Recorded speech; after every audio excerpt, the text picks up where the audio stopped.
Hello everyone, my name is Meena Sharma. Today in this video we'll discuss the question answer of poem 4, The Last Bargain. This poem is from class 8th book Honeydew. Let's start with the question answer. First of all, working with the poem, page number 75, question answer NCERT solution. Question number 1. Who is the speaker in the poem? Who is the speaker in the poem? As the question is asked कि इसका speaker कौन है poem का. A man looking for his employer is the speaker. Means वो व्यक्ति जो higher होना चाहता है, जो चाहता है कि कोई उसे जॉब दे दे, कोई उसे कोई काम दे दे, वही व्यक्ति जो है इसमें स्पीकर है. The king sword in hand suggest means जो ये किंग है जिसके हाथ में स्वॉर्ड है, ये जो लाइन है पोएम की, ये किस चीज़ को सजेस्ट करती है? वेल्थ को, पावर को, मोर पावर देन वेल्थ, या वेल्थ से ज़्यादा पावर को. Mark the appropriate item in the context of stanza 1. Stanza 1 में ये लाइन दी गई है और ये लाइन किस चीज़ को सजेस्ट करती है? वेल्थ को, पावर को, या more power than wealth. The answer is power. ये क्या दिखाती है? स्वॉर्ड किंग की पावर को शो करती है. Now question number 3. The old man offered the speaker a lot of money. The old man offered the speaker. Old man ने speaker को ऑफर की बहुत सारा पैसा. Why did he turn down the offer? फिर उसने इस ऑफर को क्यों ठुकरा दिया? तो आंसर रहेगा the man didn't need money. उस व्यक्ति को पैसों की ज़रूरत नहीं थी. The man didn't need money. उस व्यक्ति को पैसों की ज़रूरत नहीं थी. He valued his freedom more than becoming a slave for gold. वो वैल्यू करता है मीन्स वो समझता है ज़्यादा, अपनी फ्रीडम की वैल्यू को ज़्यादा समझता है. मीन्स जो फ्रीडम है, जो उसकी आज़ादी है, उसको ज़्यादा वैल्यू देता है. मोर than becoming a slave for gold, कि वो सोना लेकर किसी का, गोल्ड लेकर किसी का स्लेव बने, किसी का सर्वेंट बने, उससे अच्छा है वो अपनी फ्रीडम को ज़्यादा वैल्यू करे. इसलिए उसे पैसे की ज़रूरत नहीं थी, इसलिए वो क्या करता है? उसकी ऑफर को टर्न डाउन मीन्स ठुकरा देता है. Now question number 4. Find in the poem lines that match the following. Read both one after another. कि मीन्स उस पोएम में उन लाइनों को शो करना है जो लाइनें यहाँ दी गई हैं. The very first is I have nothing to give you except goodwill and cheer. I have nothing, मेरे पास कुछ नहीं है, टू गिव यू, तुम्हें देने के लिए, एक्सेप्ट गुडविल एंड चीयर, अच्छी भावना और चीयर खुशी के अलावा. I have nothing to give you, मेरे पास कुछ भी नहीं. तो ये कौन सी लाइन है? कि सबसे पहले ये देखो कि ये लाइन किसने कही. This line is set by the little child. उस छोटे बच्चे ने कही जो कहाँ था? सी बीच पर शल से खेल रहा था. तो आंसर रहेगा I hire you with nothing. उस बच्चे ने क्या कहा था उसे? कि I hire you with nothing. ये है पोएम की line. Now question number 2. Her happiness was no more than sorrow in disguise. कि जो उसकी खुशी थी वो कुछ ज़्यादा नहीं थी, बल्कि एक सोरा था, दुख था, इन डिस्गाइज, छुपा हुआ.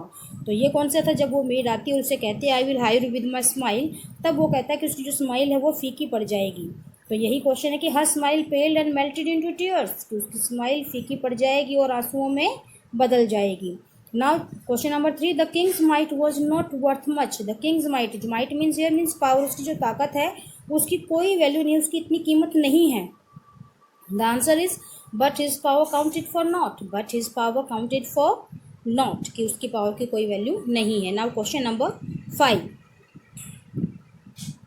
How did the speaker feel after talking to the child on the beach. जब वो बच्चे से बात करता है बीच पर, सी बीच पर, तो वो कैसा महसूस करता है speaker? The answer is the speaker felt after meeting the child that he would get satisfaction, joy, freedom. Means जो स्पीकर है उसको उस बच्चे से मिलने के बाद क्या फील हुआ? ही फेल्ट सेटिस्फैक्शन, संतुष्टि फील हुई. He felt joy, happiness, and he felt freedom, उसको आज़ादी महसूस हुई. Now let's start with the long question answer of this chapter. Question number 1. What is a bargain? What is a bargain? एक bargain क्या होता है? What attempts does the man make to strike a bargain? क्या उसने कोशिशें की एक bargain करने के लिए, सौदा करने के लिए? The answer is a bargain is an agreement. एक बार्गेन एक एग्रीमेंट होता है, समझौता होता है. In which parties promise to do something, जिसमें दोनों पार्टियां या दो से ज़्यादा पार्टियां क्या करती हैं? प्रॉमिस करती हैं to do something for each other, एक दूसरे के लिए कुछ ना कुछ करने का. The man wants to be hired. वो व्यक्ति हायर्ड होना चाहता था, नौकरी पाना चाहता था, ऐसा चाहता था कि कोई उसे काम पर ले. The king tries to hire him. राजा ने उसे हायर करने की कोशिश की विद हिज पावर, अपनी ताकत से. बट फॉर द मैन, लेकिन उस व्यक्ति के लिए पावर काउंट्स फॉर नथिंग. ताकत की कोई वैल्यू नहीं थी।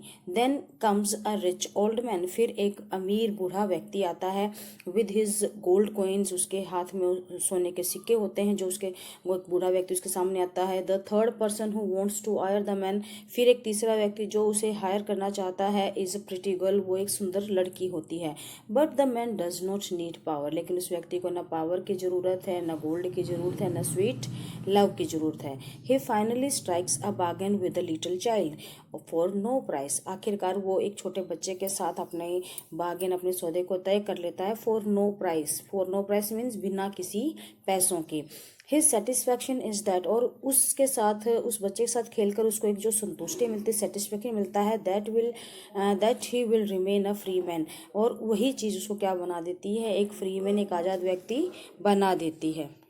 Question number 2, what is the speakers last bargain, speaker की जो लास्ट बार्गेन थी, आखिरी सौदा था, वो क्या था। Why does he call it the best, वो इसे सबसे अच्छा क्यों मानता है। The answer is the speakers final bargain is with the child, उसकी लास्ट बार्गेन उस एक बच्चे के साथ थी, who is playing with the shells, जो शेल्स के साथ खेल रहा था, ऑन द सी बीच, समुद्री बीच पर। The child has nothing to pay in return, बच्चे के पास वापस देने के लिए कुछ भी नहीं है। Still the man strikes the deal, फिर भी वो व्यक्ति क्या करता है, डील यानी सौदा कर लेता है। प्लेइंग विद द चाइल्ड, उस बच्चे के साथ खेलकर, he will make him a free man, वो अपने आप को एक फ्री मैन, आज़ाद व्यक्ति बना लेता है। नॉट अ स्लेव और सर्वेंट, कोई गुलाम या कोई नौकर नहीं बनाता है। इस तरह से उसकी जो बार्गेन है वो उसे बेस्ट काउंट करता है।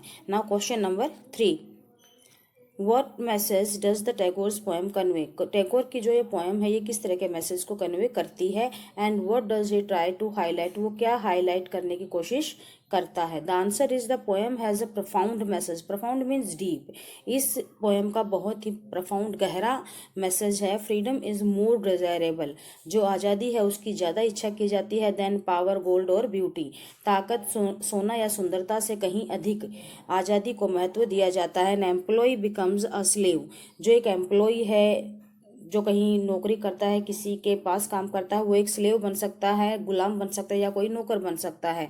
He offers his services on payment, वो अपनी सारी सर्विसेज देता है ऑन पेमेंट, जब उसे पैसे दिए जाते हैं। सो ही इज ड्यूटी बाउंड, तो वो क्या हो जाता है, ड्यूटी बाउंड हो जाता है, मीन्स उसको ड्यूटी के अकॉर्डिंग ही काम करना पड़ता है। To work for his employer, अपने एम्प्लॉयर के लिए काम करने के लिए।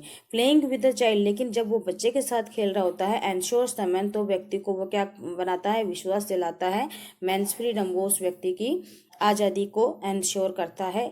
इसीलिए यही जो पोएम है, ये टैगोर का मैसेज यही है कि जो फ्रीडम है वो सबसे ज़्यादा डिजायरेबल होती है, means everybody wants his freedom first than anything else. And what does he try to highlight, he just highlight that freedom is more powerful, or every person wants freedom than power, gold or beauty. Power, gold and beauty are means are of no worth, किसी value की या किसी कीमत की नहीं होती हैं in front of freedom, freedom के सामने।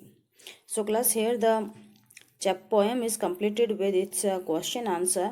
Watch the video carefully, like, share, comment and subscribe my channel. Thank you. Have a nice day.